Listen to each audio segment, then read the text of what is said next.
ಭಾರತವು ಸಂಸ್ಕೃತಿ, ಧರ್ಮ ಮತ್ತು ಭಕ್ತಿಯ ನಾಡು. ಇಲ್ಲಿ ಸಾವಿರಾರು ದೇವಾಲಯಗಳಿವೆ. ಶತಮಾನದ ಇತಿಹಾಸವನ್ನು ಭಾರತದ ದೇವಾಲಯಗಳು ಹೊಂದಿವೆ ಮತ್ತು ಪ್ರತಿಯೊಂದು ದೇವಾಲಯವು ತನ್ನದೇ ಆದ ವಿಶಿಷ್ಟ ಆಚರಣೆ, ನಂಬಿಕೆ ಮತ್ತು ವಿಶೇಷತೆಯೊಂದಿಗೆ ಕಂಗೊಳಿಸುತ್ತದೆ. ಭಾರತದಲ್ಲಿ ಭಕ್ತರು ದೇವಾಲಯಗಳಿಗೆ ದೇವರ ದರ್ಶನ ಮಾಡಲು ನೀಡುವ ಮಹತ್ವವನ್ನೇ ದೇವರ ನೈವೇದ್ಯದ ನಂತರ ಅಲ್ಲಿ ನೀಡುವ ಪ್ರಸಾದಕ್ಕೂ ನೀಡುತ್ತಾರೆ. ಇದು ಭಾರತದ ಪರಂಪರೆಗಳಲ್ಲೊಂದಾಗಿದೆ. ಪ್ರಸಾದ ಎಂಬುದು ದೇವರಿಗೆ ಅರ್ಪಣೆ ಮಾಡಿದ ಆಹಾರವನ್ನು ಭಕ್ತರಿಗೆ ಪವಿತ್ರವಾಗಿ ಹಂಚುವ ಪ್ರಕ್ರಿಯೆಯಾಗಿದೆ. ಇದು ದೇವರ ಕೃಪೆಯ ಸಂಕೇತವಾಗಿದ್ದು ಶುದ್ಧತೆಯೊಂದಿಗೆ ಪ್ರೀತಿಯಿಂದ ತಯಾರಿಸಲಾಗುತ್ತದೆ. ವಿವಿಧ ಪ್ರದೇಶಗಳ ದೇವಾಲಯಗಳಲ್ಲಿ ನೀಡಲಾಗುವ ಪ್ರಸಾದ ಆ ಸ್ಥಳದ ಸಂಸ್ಕೃತಿ, ಆಹಾರ ಪದ್ಧತಿ ಮತ್ತು ದೇವರ ಮಹತ್ವವನ್ನು ಪ್ರತಿಬಿಂಬಿಸುತ್ತದೆ. ಕೆಲವು ಪ್ರಸಾದಗಳು ಸರಳವಾದ ಪಾಯಸ, ಲಡ್ಡುಗಳಾಗಿರಬಹುದು. ಇನ್ನೂ ಕೆಲವು ಕಡೆ 50ಕ್ಕೂ ಹೆಚ್ಚು ಬಗೆಯ ಆಹಾರಗಳನ್ನು ಒಟ್ಟಿಗೆ ದೇವರಿಗೆ ಅರ್ಪಣೆ ಮಾಡಿ ನಂತರ ಭಕ್ತರಿಗೆ ಹಂಚಲಾಗುತ್ತದೆ. ಕೆಲವು ಪ್ರಸಾದಗಳು GI ಟ್ಯಾಗ್ ಸಹ ಪಡೆದಿವೆ, ಅಂದರೆ ಅವು ಆ ಸ್ಥಳದ ಸಾಂಸ್ಕೃತಿಕ ಮಹತ್ವವನ್ನು ತೋರಿಸುತ್ತವೆ. ಈ ಪಟ್ಟಿ ಮೂಲಕ ನಾವು ಭಾರತದ ವಿವಿಧ ದೇವಾಲಯಗಳಲ್ಲಿ ನೀಡುವ 11 ವಿಭಿನ್ನ ಪ್ರಸಾದದ ಬಗ್ಗೆ ಮಾಹಿತಿ ನೀಡುತ್ತೇವೆ. ಹೀಗಾಗಿ ಪ್ರತಿ ಪ್ರಸಾದವು ದೇವರ ಅನುಗ್ರಹದೊಂದಿಗೆ ಜ್ಞಾಪಕವಾಗಿರುತ್ತದೆ.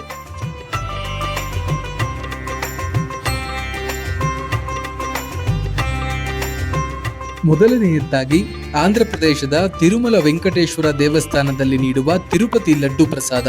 ಈ ಪ್ರಸಿದ್ಧ ಪ್ರಸಾದದಲ್ಲಿ ಬೇಳೆ ಹಿಟ್ಟು, ಬೆಲ್ಲ, ತುಪ್ಪ, ಗೋಡಂಬಿ, ದ್ರಾಕ್ಷಿಯಿಂದ ತಯಾರಾದ ದೊಡ್ಡ ದೊಡ್ಡ ಲಡ್ಡುಗಳು ಅಂತಾರಾಷ್ಟ್ರೀಯ ಮಟ್ಟದಲ್ಲಿ ಭಕ್ತಿ ಭಾವವನ್ನು ಪಸರಿಸಿವೆ. ಈ ಪ್ರಸಾದದ ವಿಶೇಷತೆ ಎಂದರೆ ಇದು GI ಟ್ಯಾಗ್ ಪಡೆದಿದೆ. ಲಡ್ಡುಗೆ ಭೌಗೋಳಿಕ ಸೂಚಿಯ GI ಟ್ಯಾಗ್ ದೊರೆತಿದೆ. ಈ ಲಡ್ಡು ತನ್ನ ವಿಶಿಷ್ಟ ಗುಣಗಳಿಂದ ಆ ಸ್ಥಳದ ಖ್ಯಾತಿಗಾಗಿ ನಿರ್ದಿಷ್ಟ ಭೌಗೋಳಿಕ ಸ್ಥಳದೊಂದಿಗೆ ಜೋಡಿಸಲ್ಪಟ್ಟಿದೆ ಎಂಬುದನ್ನು ಸೂಚಿಸುತ್ತದೆ. ಎರಡನೆಯದಾಗಿ ಮಹಾಪ್ರಸಾದ ಪುರಿ ಜಗನ್ನಾಥ ದೇವಾಲಯ, ಒಡಿಶಾ.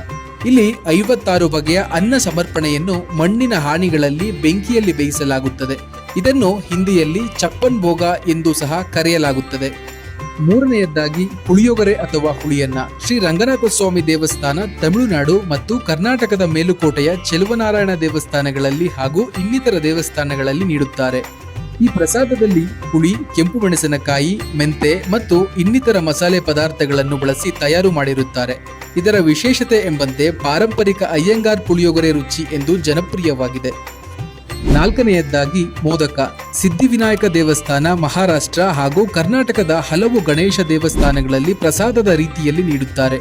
ಇದರಲ್ಲಿ ತೆಂಗಿನಕಾಯಿ ಮತ್ತು ಬೆಲ್ಲದ ತುರಿ ತುಂಬಿದ ಸಿಹಿಯಾದ ಪ್ರಸಾದ ಇದಾಗಿರುತ್ತದೆ.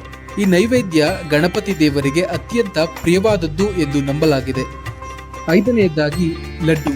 ಮುರುಗನ್ ದೇವಾಲಯ, ತಮಿಳುನಾಡು. ಇಲ್ಲಿ ಕಾಜು ಕಟ್ಲೆ ಎಂಬ ಒಂದು ರೀತಿಯ ಲಡ್ಡುವನ್ನು ನೀಡುತ್ತಾರೆ. ಈ ಲಡ್ಡುವನ್ನು ಗೋಡಂಬಿ, ಸಕ್ಕರೆ, ದ್ರಾಕ್ಷಿ, ತುಪ್ಪ ಮತ್ತು ಕಡಲೆ ಹಿಟ್ಟಿನಿಂದ ತಯಾರಿಸಿರುತ್ತಾರೆ.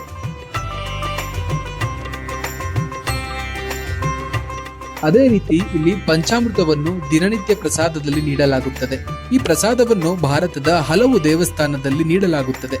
ಇದಕ್ಕೆ ಹಾಲು, ಮೊಸರು, ತುಪ್ಪ, ಜೇನುತುಪ್ಪ, ಸಕ್ಕರೆ, ಬಾಳೆಹಣ್ಣು, ಒಣದ್ರಾಕ್ಷಿ ಇವೆಲ್ಲವನ್ನು ಬಳಸಿ ತಯಾರಿಸಿದ ದ್ರವರೂಪದ ಪ್ರಸಾದ ಇದಾಗಿರುತ್ತದೆ. ಆರನೆಯದಾಗಿ ಅಪ್ಪಂ ಮತ್ತು ಅರವಣ ಪಾಯಸ.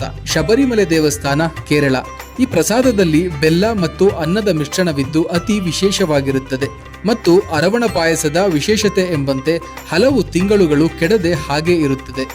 ಏಳನೆಯದಾಗಿ ಕಾಂಚೀಪುರಂ ಇಡ್ಲಿ. ವರದರಾಜ ಪೆರುಮಾಳ್ ದೇವಾಲಯ, ತಮಿಳುನಾಡು. ಇಲ್ಲಿನ ಪ್ರಸಾದದಲ್ಲಿ ಮೆಣಸು, ಶುಂಠಿ, ಜೀರಿಗೆ ಮಿಶ್ರಿತ ಇಡ್ಲಿಯನ್ನು ನೀಡುತ್ತಾರೆ. ಇದರ ವಿಶೇಷತೆ ಎಂದರೆ ಮಂದಾರ ಎಲೆಗಳಲ್ಲಿ ಇಡ್ಲಿಯನ್ನು ತಯಾರು ಮಾಡಿರುತ್ತಾರೆ. ಎಂಟನೆಯದಾಗಿ ಪಂಚಖಾದ್ಯ. ಮುಂಬಾದೇವಿ ದೇವಸ್ಥಾನ, ಮುಂಬೈ. ಇಲ್ಲಿ ತೆಂಗಿನಕಾಯಿ, ಬೆಲ್ಲ, ಖರ್ಜೂರ, ಎಳ್ಳು ಮತ್ತು ಒಣಹಣ್ಣುಗಳಿಂದ ಮಾಡಿದ ಮಿಶ್ರಣ ಇದಾಗಿದೆ. ಒಂಬತ್ತನೆಯದಾಗಿ ಸಕ್ಕರೆ ಪೊಂಗಲ್. ಮೀನಾಕ್ಷಿ ದೇವಸ್ಥಾನ, ಮದುರೈ. ಇಲ್ಲಿ ಬೆಲ್ಲ, ತುಪ್ಪ, ಒಣಹಣ್ಣು, ಏಲಕ್ಕಿ ಸೇರಿಸಿ ತಯಾರಿಸಿದ ಸಿಹಿಯಾದ ಅನ್ನದ ರೂಪದ ಪ್ರಸಾದ ಇದಾಗಿದೆ. ಹತ್ತನೆಯದಾಗಿ ಮದಾಯಿಕಾವು ಅಥವಾ ತಿರುವರ್ಕೂಡು ಭಗವತಿ ದೇವಸ್ಥಾನ. ಇದು ಕೇರಳ ರಾಜ್ಯದಲ್ಲಿದ್ದು ವಿಶೇಷ ಎಂಬಂತೆ ಮಾಂಸಾಹಾರವನ್ನು ಮತ್ತು ಬೇಯಿಸಿದ ಹೆಸರು ಕಾಳನ್ನು ಇಲ್ಲಿ ಪ್ರಸಾದವಾಗಿ ನೀಡುತ್ತಾರೆ. 11ನೆಯದಾಗಿ ಕರ್ನಾಟಕದ ಧರ್ಮಸ್ಥಳ ಮಂಜುನಾಥ ಸ್ವಾಮಿ ದೇವಸ್ಥಾನ. ಇಲ್ಲಿ ಪಂಚಕಜ್ಜಾಯ ಮತ್ತು ಒಣದ್ರಾಕ್ಷಿಯನ್ನು ಪ್ರಸಾದವಾಗಿ ನೀಡುತ್ತಾರೆ. ಹೀಗೆ ಭಾರತದಲ್ಲಿ ಪ್ರಸಾದಕ್ಕೆ ಒಂದು ವಿಶಿಷ್ಟ ಮಹತ್ವವಿದೆ. ಈ ಪ್ರಸಾದಗಳು ಭಾರತ ದೇಶದಲ್ಲಷ್ಟೇ ಅಲ್ಲದೆ ವಿದೇಶಗಳಲ್ಲೂ ಸಹ ಪ್ರಸಿದ್ಧಿಯಾಗಿವೆ. ಇಲ್ಲಿ ಕೆಲವು ದೇವಸ್ಥಾನಗಳ ಪ್ರಸಾದದ ಬಗ್ಗೆ ಮಾಹಿತಿ ಇದೆ. ಇದನ್ನು ಹೊರತುಪಡಿಸಿಯೂ ಇನ್ನೂ ಅನೇಕ ದೇವಸ್ಥಾನಗಳಲ್ಲಿ ವಿಶೇಷ ಪ್ರಸಾದಗಳನ್ನು ನೀಡಲಾಗುತ್ತದೆ. ಇದು ಇವತ್ತಿನ ಸುದ್ದಿ. ನೋಡ್ತಾ ಇರಿ ಇನ್ಸೈಟ್ ರಶ್ ಮೀಡಿಯಾ. ನಮಸ್ಕಾರ.